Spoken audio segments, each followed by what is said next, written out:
Buenos días. Gracias por participar de esta clase de genealogía médica.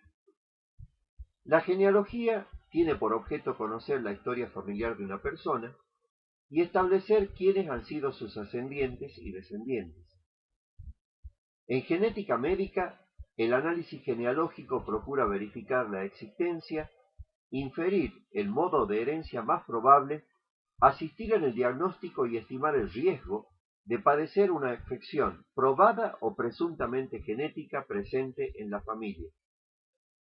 Lo que el profesional de la salud utiliza para ello es el árbol genealógico, una herramienta cuya construcción requiere registrar sistemáticamente la información brindada por el paciente y su familia con poco más que un lápiz y un papel, y analizarla con o sin ayuda de la informática.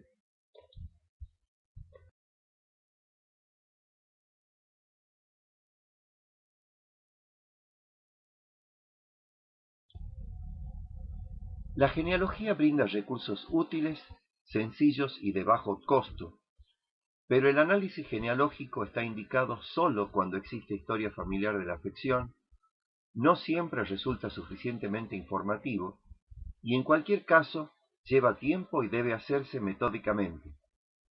Teniendo esto presente, en esta clase me propongo ayudarlos a interpretar la segregación de un rasgo en función de la distribución del material genético, utilizar apropiadamente la simbología genealógica, confeccionar un árbol genealógico, reconocer los patrones típicos de las diferentes herencias monogénicas y de la mitocondrial, advertir sus irregularidades y valorar el uso de la genealogía en afecciones genéticas heredadas de otra manera.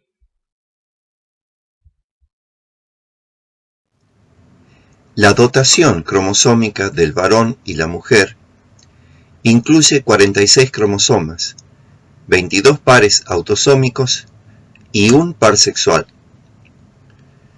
Los miembros de cada par de cromosomas autosómicos y del par sexual en la mujer, XX, son morfológicamente similares y genéticamente homólogos entre sí, pero los cromosomas sexuales del varón, X e Y, son diferentes y en su mayor parte no presentan tal homología.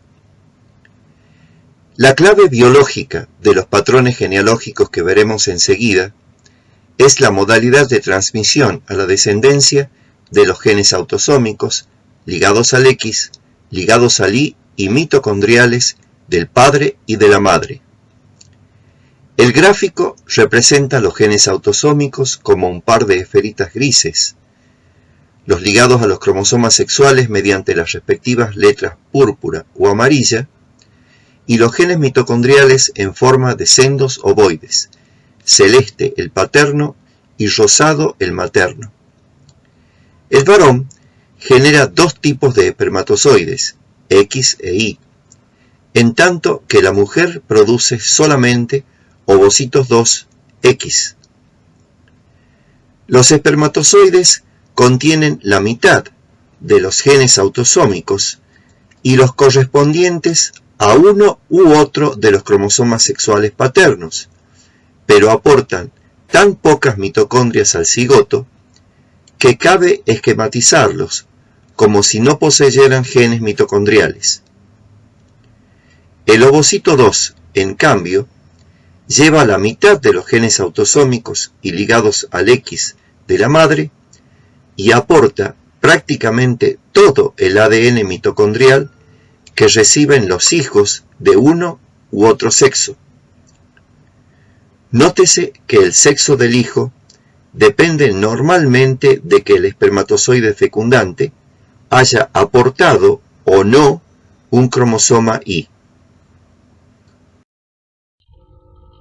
Con respecto a la organización y comportamiento meiótico de los cromosomas sexuales, el esquema muestra la disposición general de los cromosomas de un varón, el X a la izquierda y el Y a la derecha. Los centrómeros de cada uno están identificados como C.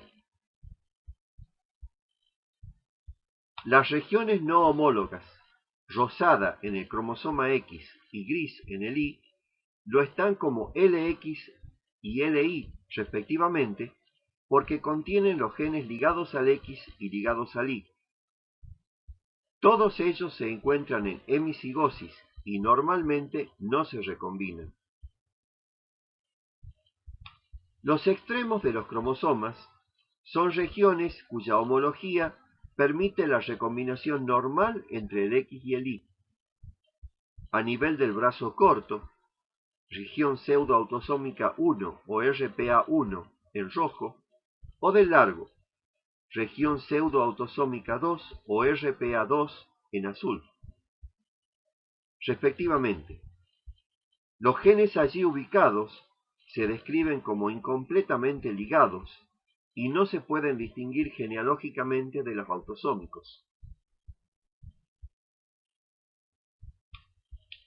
El gen determinante de la masculinidad, SRI, se encuentra en LI, muy cerca de la RPA1 en el brazo corto. En la clase de citogenética, completaremos el estudio de los aspectos correspondientes del dimorfismo sexual humano.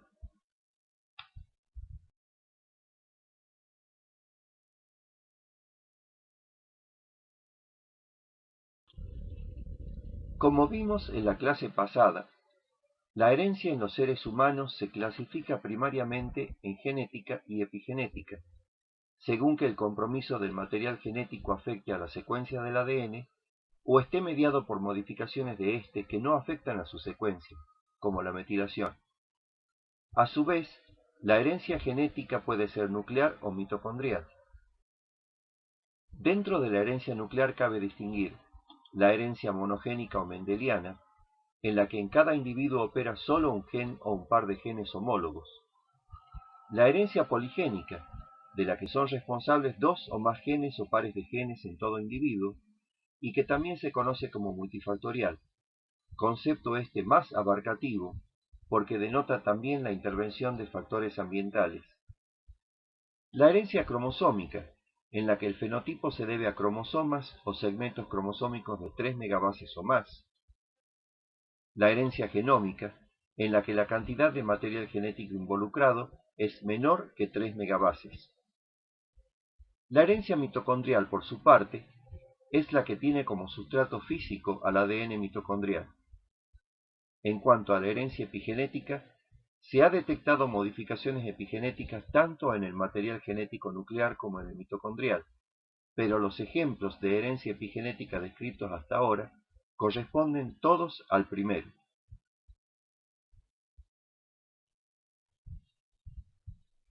La genealogía médica se basa en utilizar símbolos para representar a los miembros de una familia, sus vínculos de parentesco y su eventual compromiso patológico. Aún no hay una convención internacional referente a los símbolos genealógicos, pese a que los recomendados por los asesores genéticos norteamericanos se utilizan cada vez más.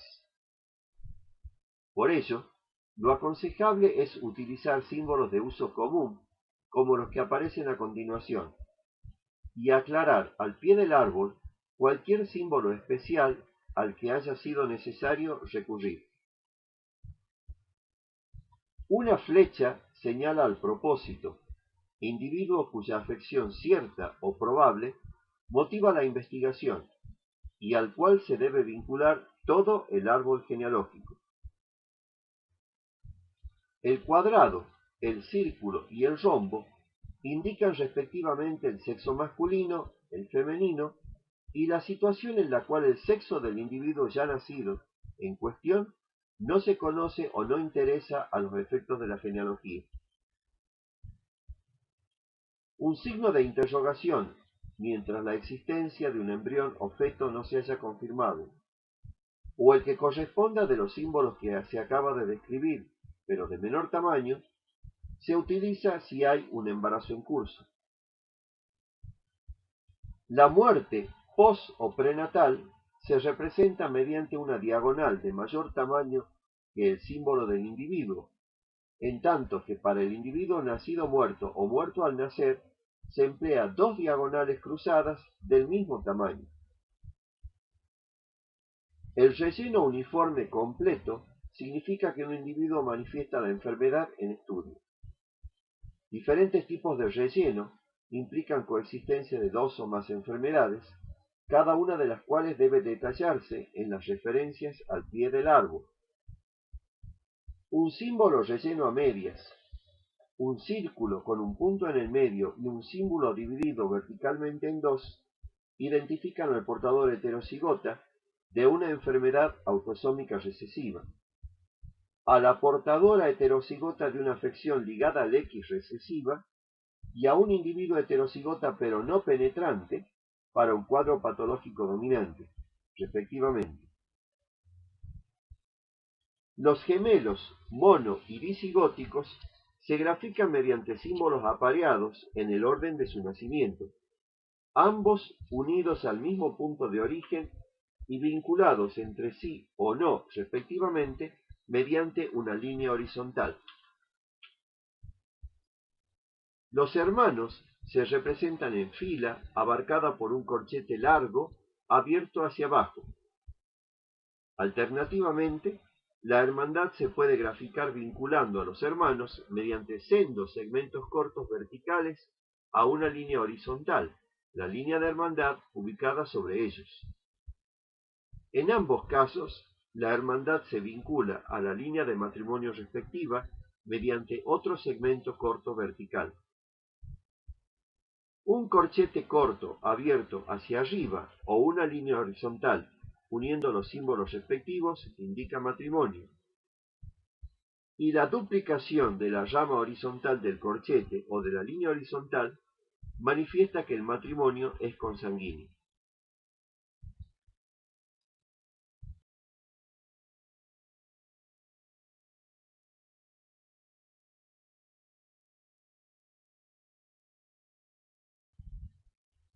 ¿Cómo se construye el árbol genealógico de un paciente? Comenzamos por el propósito al que señalamos con una flecha. A continuación, graficamos a sus hermanos y a sus padres. Es necesario que el árbol incluya también a los tíos y a los abuelos. En lo posible, los núcleos familiares de los tíos deben asimismo graficarse. Finalmente, cabe numerar o dar por numerados las generaciones sucesivas mediante números romanos y a los miembros de cada generación mediante números arábigos. En este caso, el propósito es el individuo 3-4, o sea, el cuarto de la tercera generación. Las referencias al pie del árbol deben incluir a la o las afecciones estudiadas. Y en cuanto esté disponible, conviene que la información correspondiente a las generaciones precedentes y siguientes a las antes mencionadas vaya siendo incorporada.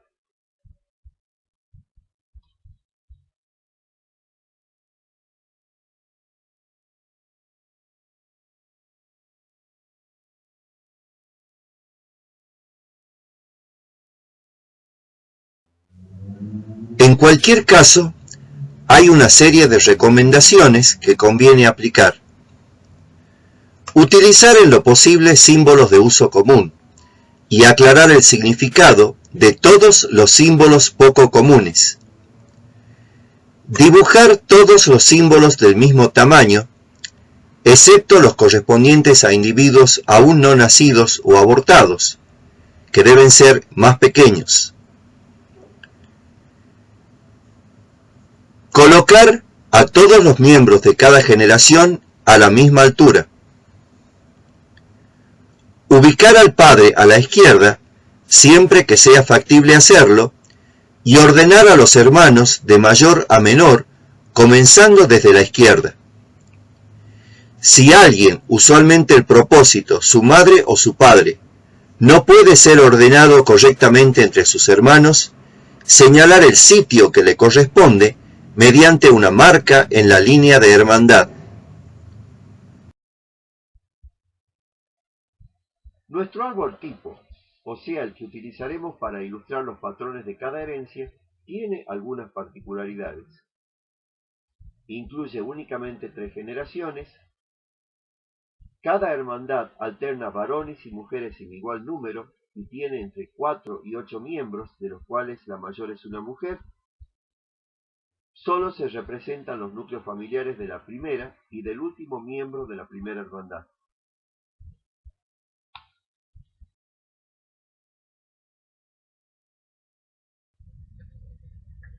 ¿Para qué utilizamos la genealogía? Utilizamos la genealogía para obtener, organizar y presentar gráficamente información familiar, inferir el modo de herencia más probable de un rasgo, aproximar la localización cromosómica del gen involucrado, asistir la descripción clínica y genética del rasgo, orientar la búsqueda de individuos en riesgo, portadores sanos y no penetrantes, y optimizar la estimación de riesgos y la aplicación de datos empíricos.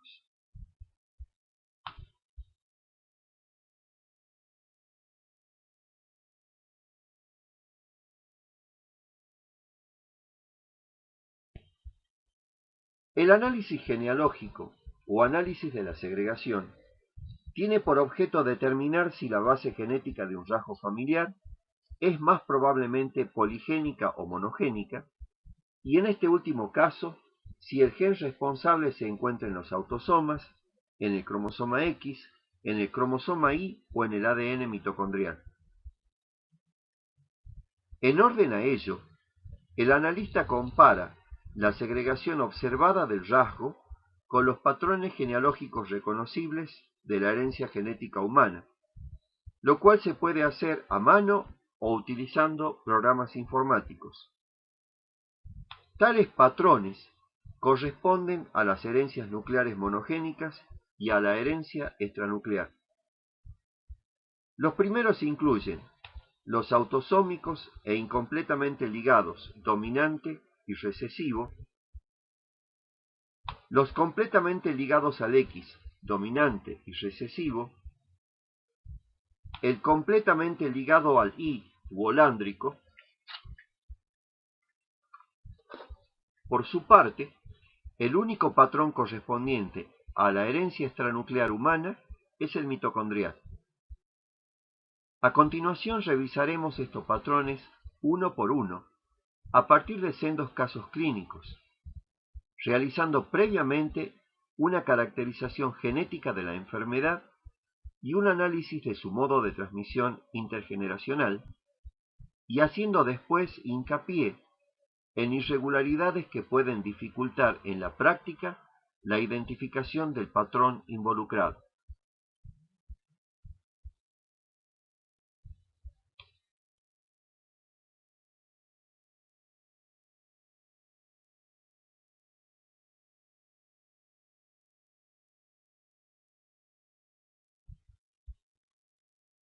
Caso clínico número 1. J.A. es un varón de 2 años que es traído a la consulta porque nació con manchas café con leche que han ido creciendo. Su hermana mayor, su padre y varios otros miembros de la familia paterna también las presentan, asociadas a neurofibromas, anomalías esqueléticas y nódulos de Lisch. ¿Cuál será el diagnóstico?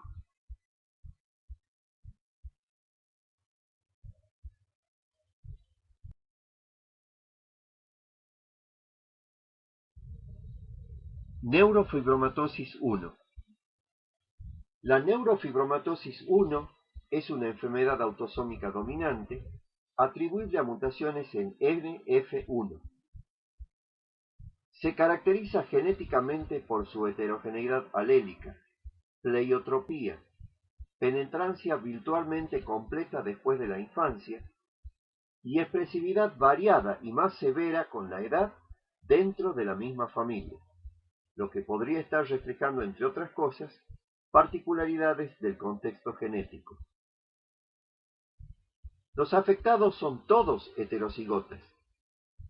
La homocigosidad se ha encontrado solo en tumores y en modelos animales resulta letal.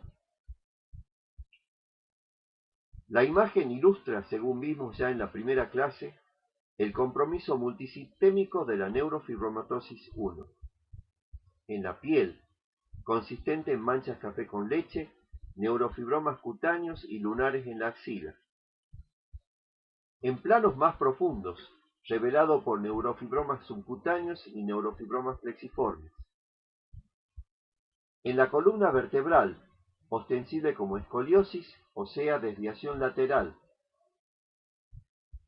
En otros huesos y en el iris, en el cual se evidencia mediante nódulos de Lis.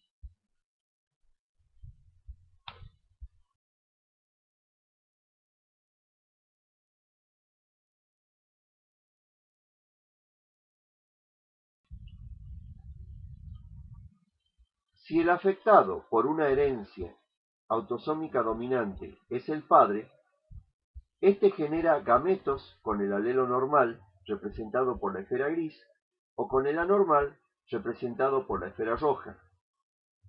El alelo anormal pasa de esa manera a la mitad de sus hijos en promedio, independientemente del sexo de cada uno.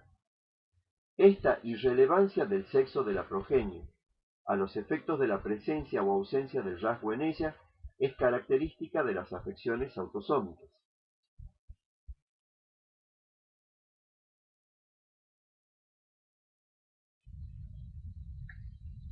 Lo propio ocurre cuando la madre es la afectada. Nótese que el correspondiente riesgo del 50% aplica a cada futuro hijo y que se debe entender en términos de probabilidad. Ello significa que por azar, la enfermedad podría afectar a más o menos de la mitad e incluso a todos o a ninguno de los hijos.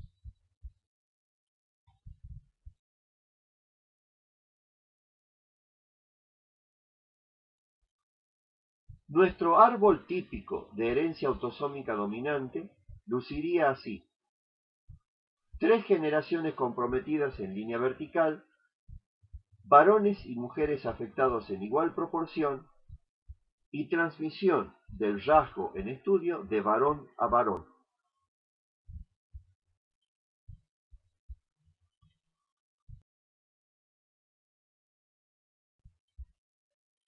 La siguiente imagen presenta una genealogía menos típica que incluye un muy infrecuente caso de falta de penetrancia en un adulto. El individuo 2,2 es una mujer no afectada, pero obligatoriamente heterocigota, dado que el rasgo debe haber pasado a través de ella de su madre 1,2 a 2 de sus hijos 3,2 y 3,3. La penetrancia correspondiente se puede estimar dividiendo el número de individuos afectados por el número de individuos que tienen el gen, lo manifiesten o no, lo que en este caso resulta 6/7. Este cálculo se puede utilizar en el asesoramiento de riesgo, recordando que se trata de una aproximación válida solo para la familia en la que se practicó y que puede estar sobreestimando la penetrancia real, por cuanto existe la posibilidad de que uno o más de los parientes no afectados sean también heterocigotas.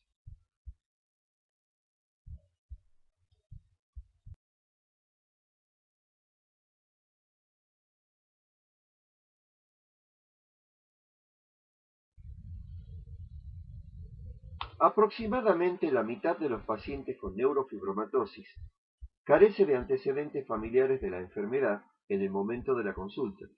Esto es, constituyen casos esporádicos y representan mutaciones frescas. En la imposibilidad de determinar si se trata nada más que de mutaciones somáticas y por lo tanto no transmisibles a la descendencia, el riesgo de recurrencia en su progenie debe estimarse en hasta un 50%.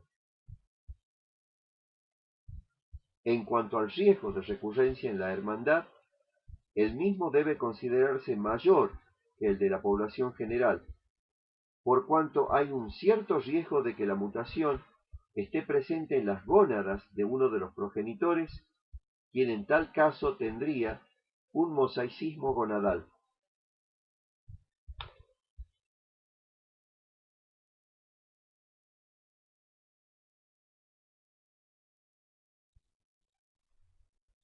Caso clínico número 2. BI es una mujer de 28 años con bronquitis crónica, bronquiectasias e insuficiencia pancreática y antecedentes de íleo meconial neonatal. Tiene un hermano afectado. El test del sudor resultó positivo en ambos. Sus padres, ambos de ascendencia europea, no están relacionados entre sí. ¿Qué pensamos que tiene?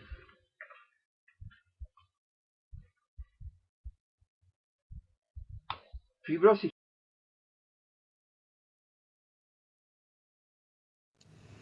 La fibrosis quística es una enfermedad autosómica recesiva alélicamente muy heterogénea, debida a homocigosidad o heterocigosidad compuesta para mutaciones en CFTR.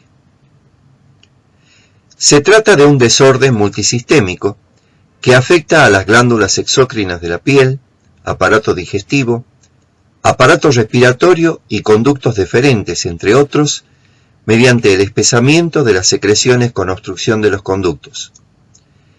El cuadro clínico resultante puede ser más o menos severo, incluso dentro de la misma familia, lo cual refleja la diversidad genotípica asociada. La imagen ilustra algunas de las manifestaciones de la enfermedad. El íleo meconial, que afecta al 15 a 20% de los neonatos con la enfermedad. La enfermedad pulmonar obstructiva crónica y la insuficiencia respiratoria asociada. El plegamiento acuagénico, edematización y plegamiento de la piel palmar e incluso plantar, notables al cabo de tan solo 2 minutos de inmersión en agua. El hipocratismo digital, que en este caso resultaría de la hipoxemia crónica. Los pólipos nasales. La imagen muestra el resultado de la unión de dos heterocigotas, cuyos alelos mutantes están representados por las esferas rojas. La distribución en sus gametos refleja la primera ley de Mendel, por lo que lo esperable es que el 50% de sus hijos en promedio sea asimismo heterocigota. Que el 25% esté afectado en homocigosis o heterocigosis compuesta, y que el 25% restante no tenga el gen anormal, sin que el sexo de cada individuo tenga relevancia alguna.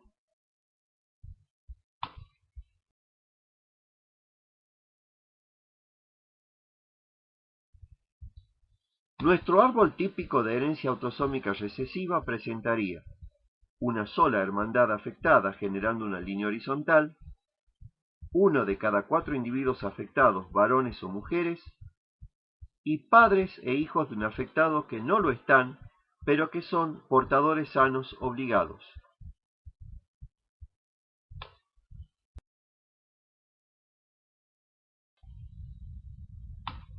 El árbol de la siguiente imagen, en cambio, incluye además un segundo hermano afectado, 2-3, lo que nos recuerda que la proporción de enfermos en una hermandad es aleatoria.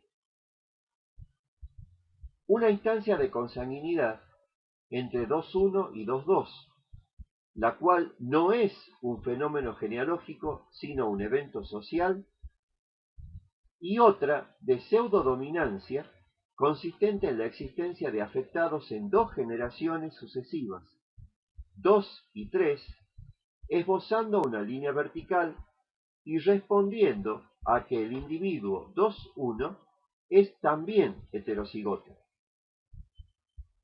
La consanguinidad aumenta la probabilidad de que los cónyuges compartan genes recesivos y por lo tanto de que los rasgos correspondientes se manifiesten en los hijos. Las uniones consanguíneas son más frecuentes entre los progenitores de los afectados, por enfermedades autosómicas recesivas raras.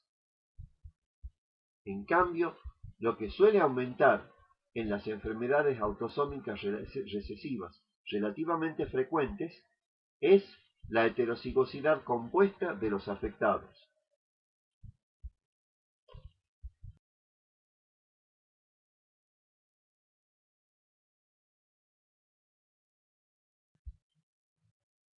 Caso clínico número 3.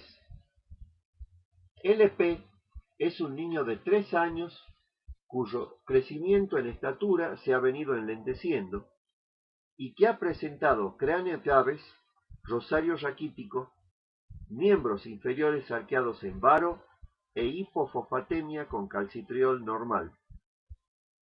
La madre presenta los mismos hallazgos en sangre y ha sufrido varios abscesos dentarios y fracturas de estrés. ¿Qué nos sugiere este cuadro?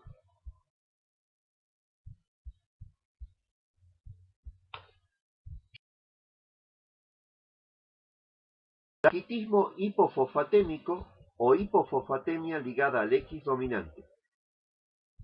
El raquitismo hipofosfatémico ligado al X dominante es una afección del metabolismo del fosfato debida a mutaciones en PHEX.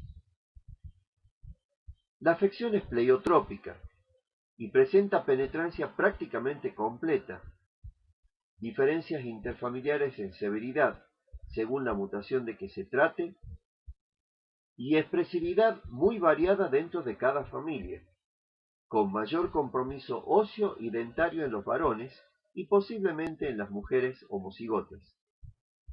Sin embargo, la hipofosfatemia con vitamina D3 normal o baja es común a ambos sexos y a todas las edades. La imagen muestra síntomas prominentes en la primera infancia. Cranotabes, o sea, consistencia blanda de los huesos del cráneo, sobre todo parietales y occipital, que ceden al deprimirlos y retoman su forma al cesar la presión, lo que se conoce como signo de la pelota de ping-pong. Rosario raquítico, por aumento del tamaño de las articulaciones condrocostales. Ensanchamiento de las epífisis e incurvación hacia afuera de los miembros inferiores que deja a las rodillas en varo, en tanto que la deformación en sentido contrario deja las rodillas en valgo. Las dos últimas anomalías también pueden verse en los adultos, si bien en estos lo más notable pueden ser la baja talla y el compromiso dentario, incluyendo abscesos espontáneos a repetición y cámaras pulpares dentarias amplias con cuernos altos, características que se maximizan en los hemicigotas y presentan valores intermedios en los heterocigotas.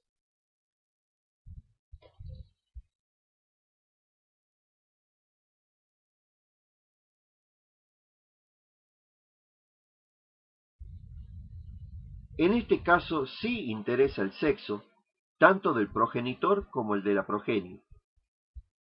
Veamos lo que sucede cuando la afectada es la madre. Sus ovocitos reciben o bien el cromosoma X con el gen anormal en rojo, o bien el X con el alelo normal. Mujeres y varones que reciban el X con el alelo normal en magenta serán normales. En cambio, mujeres y varones que reciban el X con el alelo anormal estarán comprometidos. Las mujeres serán heterocigotas y los varones semicigotas, lo que explica que su cuadro sea más severo por lo menos en algunos aspectos. Noten que por esta vía se generarán tanto mujeres como varones afectados, en forma análoga a lo que ocurre con la herencia autosómica.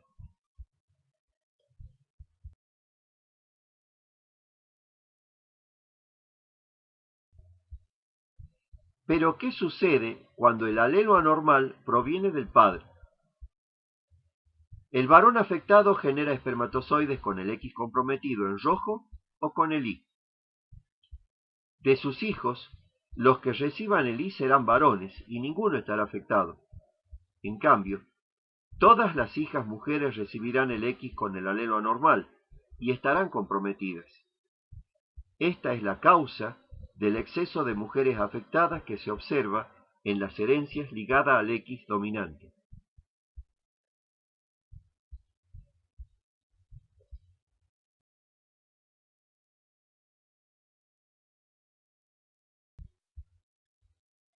Nuestra genealogía típica de esta herencia se caracterizaría por presentar 3 generaciones comprometidas en línea vertical, incluir mujeres y varones afectados en proporción 2:1 y no tener transmisión del rasgo en estudio de varón a varón.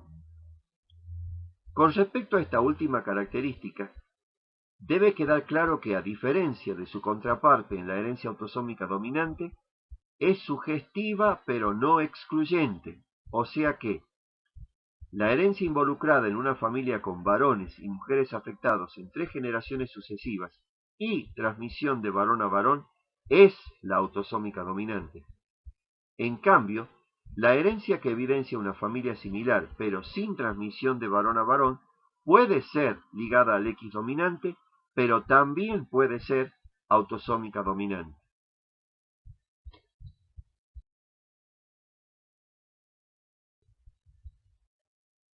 En el árbol aquí representado, 3,7 es la propósito y no muestra signos de la enfermedad, aunque debería hacerlo.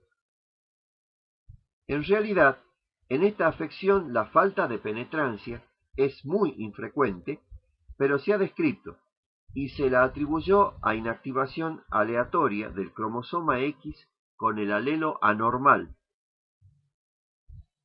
La inactivación aleatoria pero sesgada del X con el alelo dominante daría cuenta de la mayoría de la variabilidad en la penetrancia y expresividad de las herencias ligadas al X.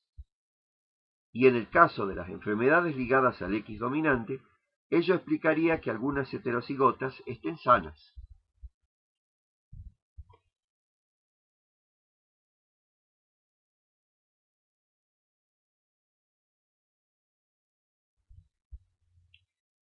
Hay enfermedades ligadas al X dominantes cuyas genealogías incluyen solamente mujeres afectadas, todas ellas por vía materna. Ello se ha explicado postulando que tales afecciones serían incompatibles con la vida, esto es, letales, cuando los genes responsables se encuentran en homo o hemicigosis. Si esto fuera cierto, la genealogía resultante debería lucir como la aquí ilustrada, correspondiente a una incontinencia pigmentaria, o sea, incluir además un déficit de varones o exceso de abortos de sexo masculino. Dado que no hay suficiente evidencia de lo último en la mayoría de las familias reportadas, la búsqueda de explicaciones alternativas continúa.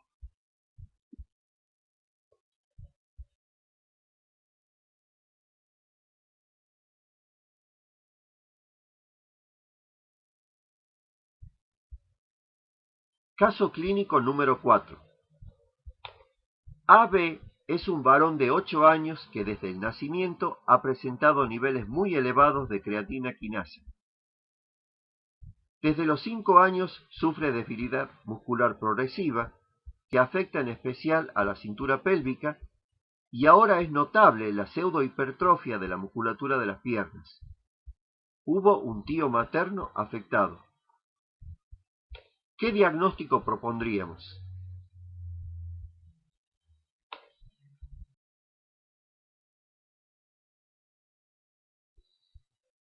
Distrofia muscular de Duchenne.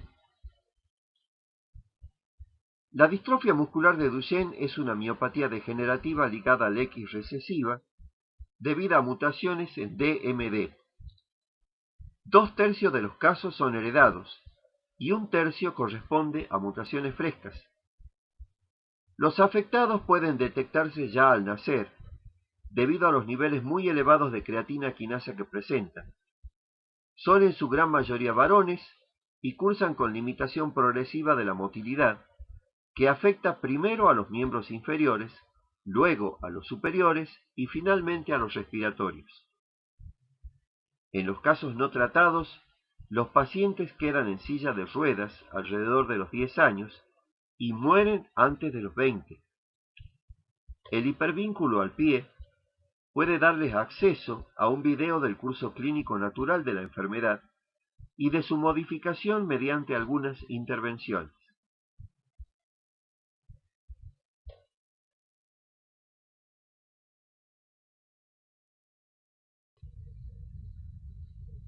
El varón afectado por distrofia muscular de Duchenne típicamente se debilita demasiado o muere antes de reproducirse. La imagen intenta llamar la atención sobre el hecho de que en la mayoría de los casos la mutación se produce en un varón normal, quien genera espermatozoides con el X comprometido en rojo o con el Y. De sus hijos, los que reciban el Y serán varones y ninguno estará comprometido. En cambio, todas las hijas mujeres recibirán el X con el alelo anormal y serán heterocigotas, aunque no lo manifiesten. Si lo hacen, como ya vimos, su enfermedad será generalmente más leve que la de los varones.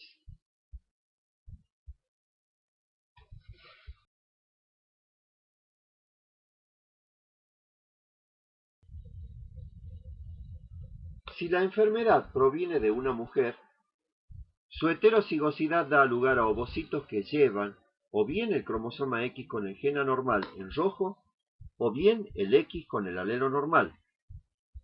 Mujeres y varones que reciban el X no comprometido en magenta serán normales. Los varones que reciban el X con el alelo anormal estarán afectados en hemicigosis. Las mujeres, en cambio, serán heterocigotas y podrán o no manifestar la enfermedad, pero en general más levemente que los varones.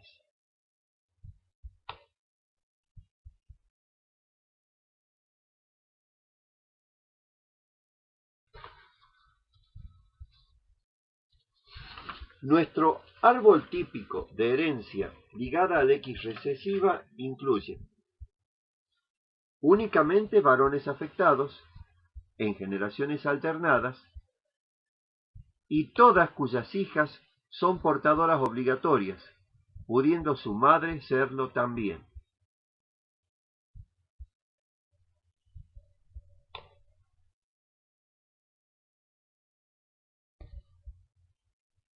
Un árbol característico de la enfermedad de Duchenne corresponde además a la casi imposibilidad de que los varones afectados se reproduzcan, lo que hace más evidente la oblicuidad de la línea de transmisión propia de la herencia ligada al X recesiva.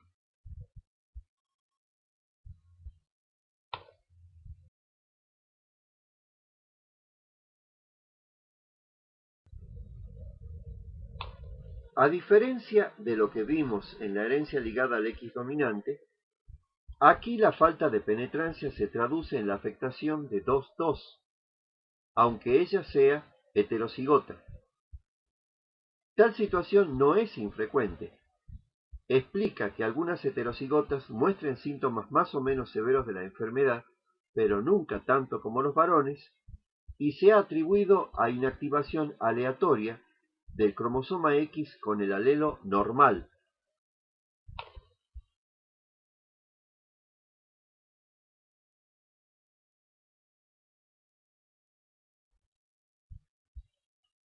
Caso clínico número 5. El propósito es un individuo aún no nacido. La madre consulta porque todos los varones de su familia sufren de una forma de hipoacusia postlingual neurosensorial progresiva bilateral, de severidad variable y que comienza entre los 20 y los 40 años. Ella desea saber si hay alguna manera de evitar que su bebé la padezca. Y el diagnóstico es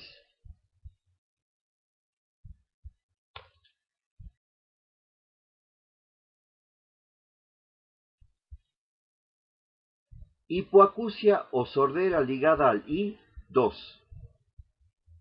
Se trata de una forma de hipoacusia neurosensorial leve a severa, de comienzo en la vida adulta y que solamente afecta a varones, asociada en la familia en la que se la describió a una mutación en TBL1I y en varios de los afectados a hipertrofia prostática benigna.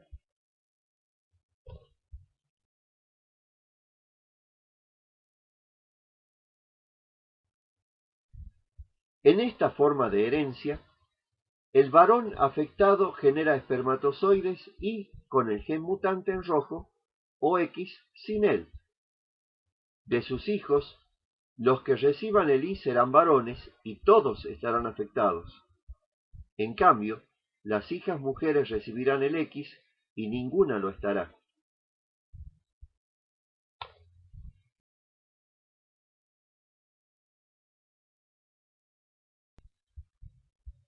El árbol de nuestra familia es típico de herencia ligada al Y y se caracteriza por presentar 3 generaciones comprometidas en línea vertical, incluir exclusivamente a varones afectados y transmitirse exclusivamente de un varón afectado a todos sus hijos varones.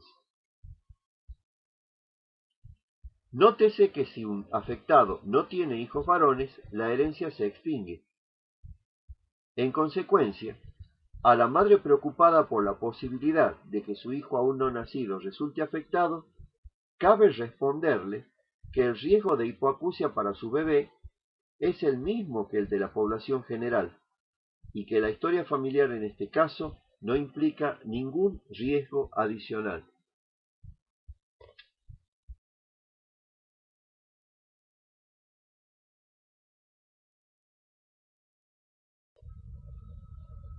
¿Cómo explicar entonces la afectación del individuo 3.2? Verificada la filiación, y dado que su madre no puede haber heredado ni transmitido un gen ligado al Y, lo que cabe son 2 posibilidades. O bien se trata de una hipoacusia debida a un gen diferente, lo cual no puede desestimarse dada la heterogeneidad genética a nivel de locus que la afección tiene, o bien se trata de una fenocopia.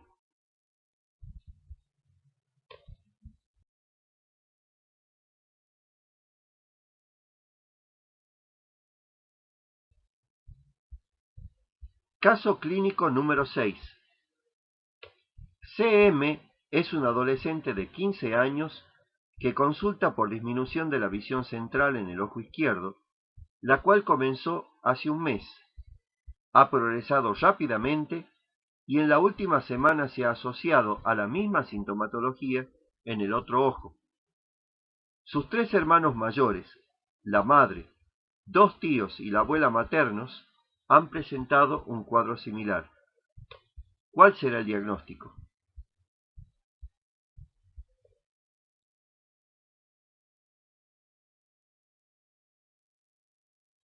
Neuropatía óptica hereditaria de Leber. Esta neuropatía es una afección dominante ocasionada por sustituciones en el ADN mitocondrial que en los casos familiares se heredan por vía materna.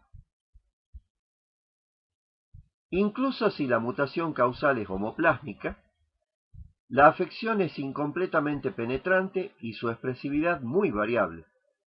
En efecto, su manifestación, severidad, probabilidad de recuperación y ocurrencia de anomalías asociadas difieren según la mutación, el sexo y la coexistencia de hábitos tóxicos.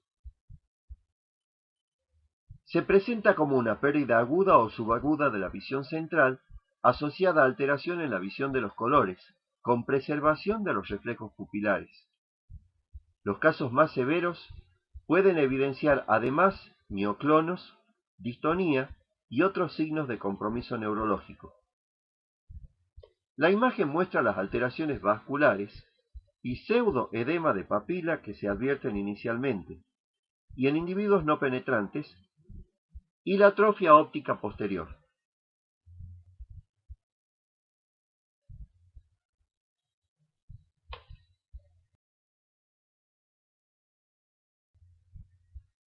Como vimos en la clase anterior, la proporción de mitocondrias aportadas al cigoto por el varón y la mujer es de 1 a 1000. Ello implica que una mutación en el ADN mitocondrial pasará de la madre a todos los hijos, varones y mujeres, y también que, salvo contadas excepciones, si es el padre quien tiene la mutación, el riesgo de que sus hijos varones o mujeres la hereden es prácticamente nulo.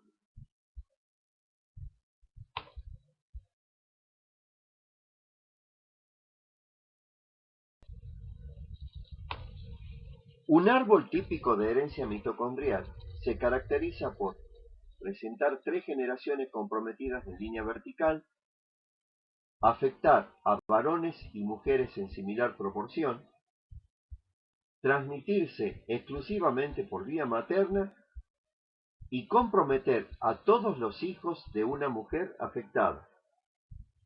Nótese que si una afectada no tiene hijas mujeres, la herencia se extingue.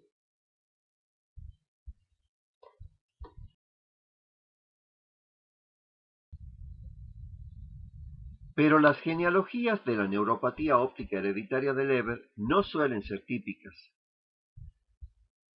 Hay un exceso relativo de varones afectados, porque la falta de penetrancia se observa predominantemente en las mujeres, y la expresividad, como vimos, es variable y más severa en los varones.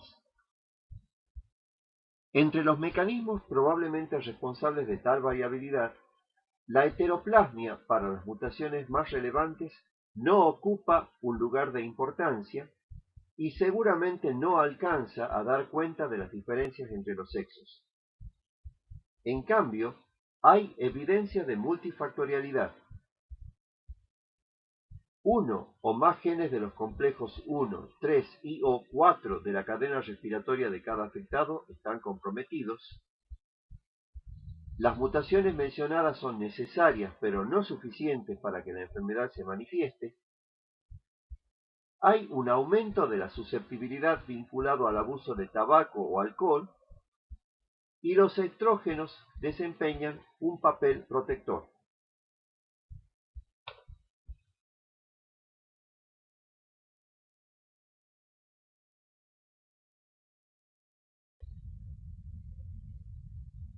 Lo visto hasta aquí nos permitirá ahora comparar las características típicas de los diferentes patrones genealógicos reconocibles, cuya identificación es indispensable para justipreciar el impacto de las irregularidades en los casos particulares. Para hacerlo de manera sistemática, conviene tener en cuenta 7 aspectos. La línea se refiere al aspecto general que la transmisión va dibujando en el árbol genealógico. La línea es vertical en todas las herencias dominantes, inclusive la mitocondrial. Horizontal en la autosómica recesiva y oblicua en la ligada al X recesiva. La afectación de generaciones sucesivas se da asimismo en todas las herencias dominantes. En la autosómica recesiva hay una sola generación afectada, en tanto que la ligada al X recesiva afecta a generaciones alternadas. En la herencia mitocondrial, el riesgo para los hermanos es del 100%, en las demás dominantes del 50% y en las recesivas del 25%. La proporción de mujeres y varones afectados en las herencias autosómicas y en la mitocondrial es 1:1, en la ligada al X dominante 2:1 y en la ligada al X recesiva y en la ligada al Y 0:1. Hay portadores sanos varones y mujeres en la herencia autosómica recesiva y portadoras sanas mujeres en la herencia ligada al X recesiva.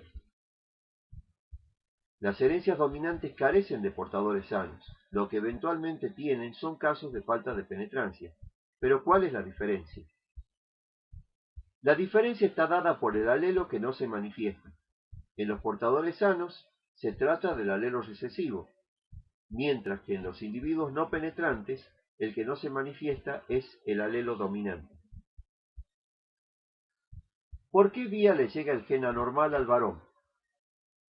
por vía de uno o ambos progenitores en la herencia autosómica dominante, por vía de ambos en la autosómica recesiva, por vía exclusivamente materna en las herencias ligadas al X y en la mitocondrial, y por vía exclusivamente paterna en la herencia ligada al Y.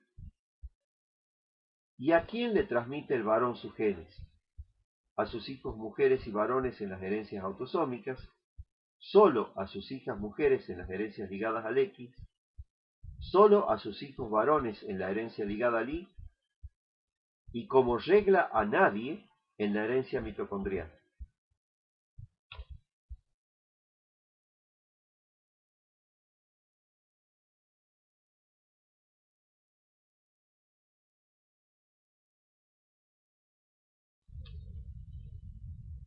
El análisis genealógico consiste en cotejar cada árbol con los patrones reconocibles y encontrar el que mejor se ajuste, recordando que lo más probable suele ser lo más sencillo.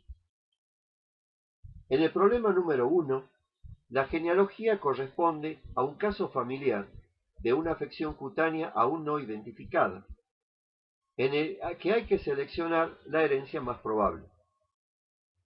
Hay varones y mujeres afectados, por lo que no es posible que se trate de una herencia ligada al Y. Tampoco podría ser una herencia mitocondrial, a menos que haya una rarísima transmisión de varón a varón y 4 individuos no penetrantes. La presencia de afectados en 3 generaciones podría atribuirse a herencia autosómica recesiva, pero solo si 1,1, 2,1 y 3,6 fueran portadores sanos. Hay 4 mujeres y 2 varones afectados, lo que podría explicarse mediante herencia ligada al X dominante, siempre que el individuo 3,6 sea una fenocopia o esté afectado por una enfermedad genética diferente. O podríamos estar simplemente ante una herencia autosómica dominante con un evento de falta de penetrancia en 2,5. Obviamente, el menor número de eventos requeridos hace que las dos últimas sean las mejores opciones. Y la afectación de un segundo locus y la fenocopia no son alternativas tan comúnmente asociadas a las herencias dominantes como la falta de penetrancia. En consecuencia, la herencia más probable es la autosómica dominante. Para verificarlo, habrá que encontrar en 2,5 la misma mutación que está afectando a sus parientes.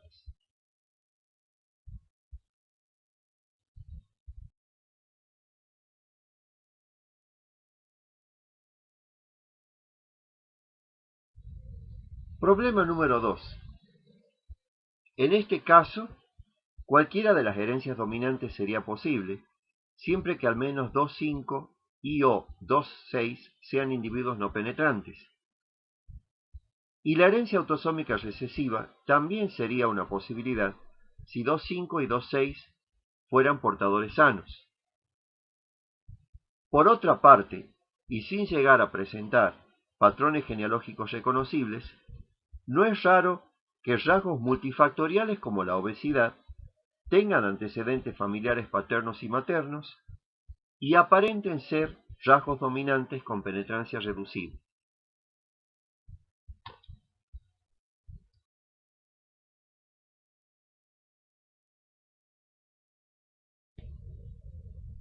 Problema número 3. Las afecciones cromosómicas y genómicas secundarias al exceso o déficit de material genético suelen no ser hereditarias. Cuando lo son, los cuadros familiares resultantes constituyen rasgos complejos que obligan a poner en duda cualquier apariencia de mendelismo e investigar directamente el material genético buscando cromosomas o fragmentos cromosómicos de más o de menos. Por ejemplo, el hallazgo de un síndrome de Down familiar hace necesario descartar que el exceso sea consecuencia de un reordenamiento cromosómico, sobre todo si hay antecedentes familiares de abortos espontáneos a repetición. En el caso aquí ilustrado, El cromosoma anormal resulta de la fusión de un 14 con un 21. El síndrome de Down se produce cuando el paciente tiene 46 cromosomas en total, incluyendo 2 21 y el cromosoma anormal. El exceso de abortos espontáneos puede corresponder a idéntica dotación cromosómica anormal o a otras aún más desequilibradas. Los portadores del reordenamiento equilibrado tienen 45 cromosomas.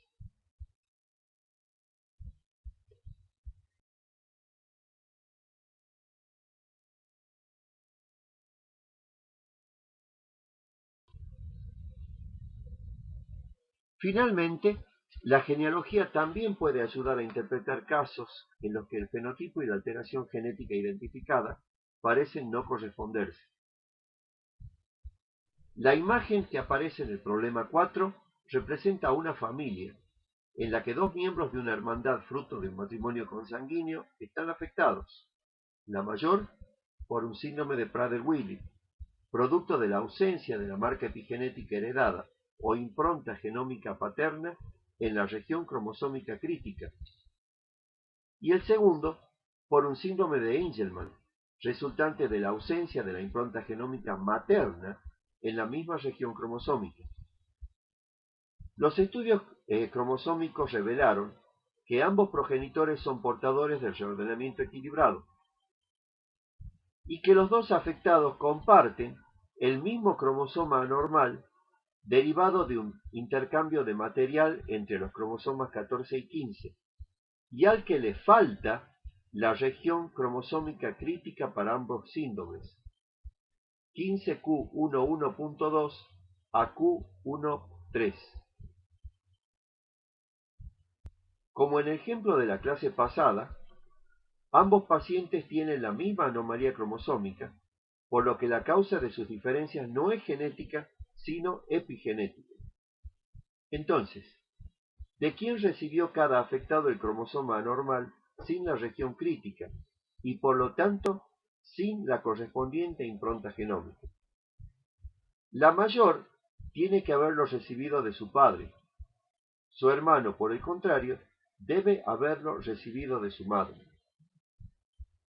Nótese la imposibilidad de anticipar la existencia o tipo de compromiso del propósito sin recurrir a estudiar directamente su material genético.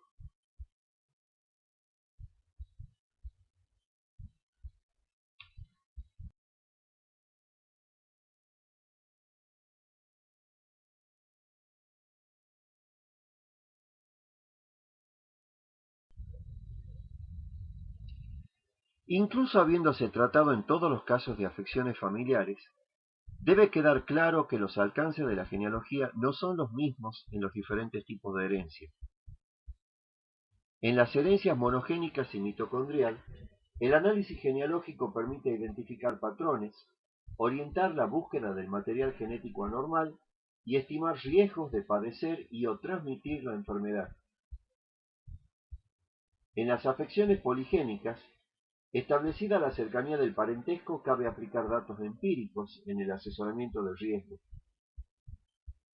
En los cuadros cromosómicos y genómicos, la genealogía permite identificar a los parientes en riesgo de ser portadores sanos y una vez diagnosticada la anomalía genética, precisar su probabilidad empírica de tener descendencia afectada, y en la herencia epigenética, el sexo de los progenitores que los vinculan puede explicar fenotipos contrastantes de parientes con la misma anomalía cromosómica o genómica, reorientar la búsqueda diagnóstica para reconocer en cada afectado diferentes improntas genómicas y ajustar en base a ello el asesoramiento de riesgo.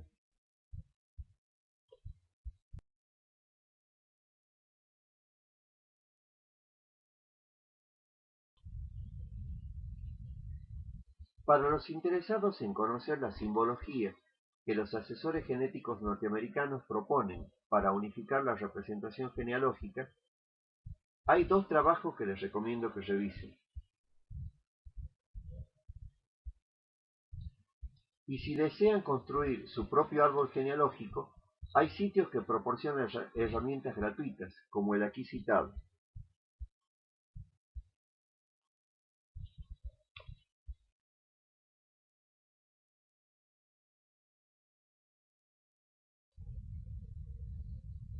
Para terminar, la genealogía es útil para presentar información familiar, reconocer modos de herencia, asistir al diagnóstico e identificar individuos en riesgo. En los casos de herencia mendeliana y mitocondrial, el análisis genealógico permite identificar patrones, detectar irregularidades y jerarquizar los modos alternativos posibles en función de probabilidades.